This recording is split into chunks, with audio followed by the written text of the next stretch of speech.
A year later, your son is born. You name him Mustafa.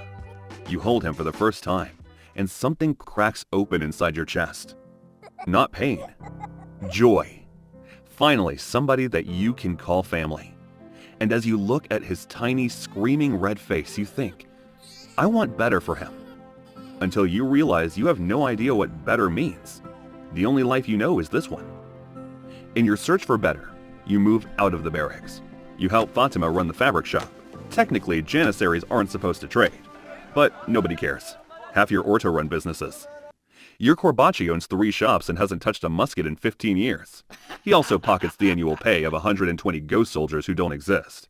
You know this, because you helped him count the coins once. Life goes on like this for the next few years. The Janissaries' corruption gets bigger. This makes palace advisors start to push against your kind. They tell the Sultan that Janissaries are a cancer to the empire. You're worried. But your superiors are not. Well, that is until January 1826, when the Sultan Muhammad II makes an announcement that the Janissary Corps will be reformed. He says it will be modernized and integrated with European tactics. He even calls it an upgrade. Your Orta erupts. In the meeting that follows, your superiors scream that reform means accountability, and accountability means losing everything. One of them reminds the room of Osman II, a sultan who tried this exact thing 2 centuries ago. The Janissaries strangled him for it. The threat hangs in the air. Months pass, and Constantinople is still simmering. Negotiations are ongoing. You believe it'll end peacefully. One day you wake up to the news that Janissaries have overturned the capital. Negotiations failed, so it's time to use force. You join your Orta, not because you believe in it, but because everyone is watching. Because the men around you have been your brothers for 10 years, and when they move, you move. And just like that, 135,000 Janissaries march on Topkapi Palace. You're somewhere in the middle of the crowd, swept along like a leaf in a current. The plan is to intimidate the Sultan with numbers, to make him appear and back down. And he does appear, just not in the palace, but in the streets.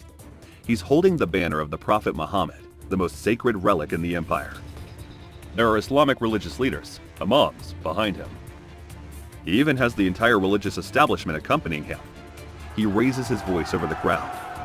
These men are enemies of Islam, traitors to the Prophet, and corrupt heretics. Finally, with the fakest tears you've ever seen, he begs the good Muslims to destroy you. And just like that, the entire city turns on you. Immediately, all 135,000 armed men suddenly start running. Not forward, but back. 4,000 of you run back to the barracks where it all began. Probably because it's the only place you all feel safe in. You're inside with 4,000 others when the doors are barred shut from the outside. You hear it. The iron bolt, the chains, and the silence after. Then the cannons. The first shot hits the roof. The second hits the wall. The third sets the east wing alight. Wooden beams, canvas bedding, straw mattresses. Everything catches at once. Smoke first, then heat. Men screaming, pushing, crushed between walls that aren't moving. You can't see. You can't breathe. You are going to die here, in the same barracks where they made you. And then, pressed against the stone wall, lungs burning, 4,000 men dying around you. Your body does something your mind would never have chosen. It starts to pray. Not in Turkish, not in Arabic, but in Serbian. The Lord's Prayer.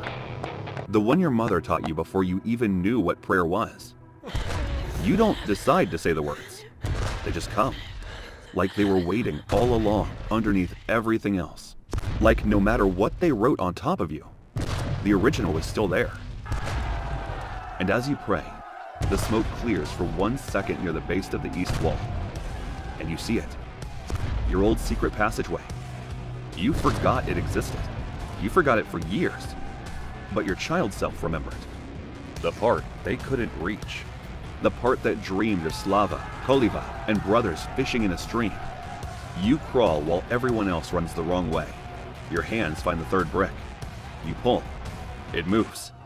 You go in with lungs burning and knees bleeding. You don't stop. You emerge into open air near the old mosque ruins. Cold morning light. Empty street. You're alive. Behind you, the barracks are roaring. You feel the heat on your back without turning around. Immediately, you run toward your house. Constantinople is chaos. Citizens in the streets with clubs and knives. Anyone in a white felt cap is a target. You rip yours off. Your musket goes in a drainage ditch. You are just a man now. A man running through smoke. Fatima is in the doorway when you arrive. She's heard the cannons. Her face, relief and terror at once. They're killing all of us, you say. We have to go. She doesn't argue. You grab Mustafa. He's 3 years old now. A bag of coins and 2 cloaks. Nothing else. By dawn, you're out of Constantinople.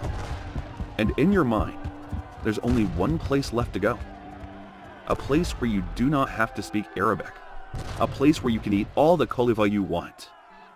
A place where your real family is.